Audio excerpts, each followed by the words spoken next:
হয়। এবং প্রথমেই যেটা হয়, আমাদের মাইন্ড এমন একটা ভাবে কাজ করে, সেটা সবসময় কন্ডিশনিং এ কাজ করে, প্র্যাকটিসে কাজ করে। এবং যেহেতু ছোটবেলা থেকে মাইন্ড সেভাবে শেপ আপ করা হয়েছে, তাই এই সময়টাতে যখন অপোজিট কোনো আইডিয়াস আসছে, তখন মাইন্ড সেই আইডিয়াটাকে প্রথমেই রিজেক্ট করার চেষ্টা করে। আর এই রিজেকশনের ফলে জীবনে একটা দ্বিধা দ্বন্দ্ব, একটা সমস্যার সৃষ্টি হয়েই থাকে। এই সমস্যাটার মধ্যে পড়ে কিন্তু অনেক মানুষকে ডিপ্রেশনে চলে যেতে হয়।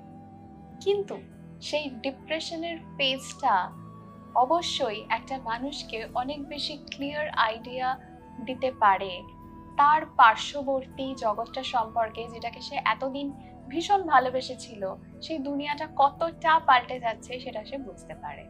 এবং যখনই বুঝতে পারে, তখনই তার সামনে যেন একটা আয়না এসে দাঁড়ায়, যে যাদেরকে তুমি এতদিন এত কিছু ভেবেছিলে, এত ভালোবেসেছিলে, আজকে দেখো সেই মানুষগুলো কিন্তু ঠিক সেরকম নয়।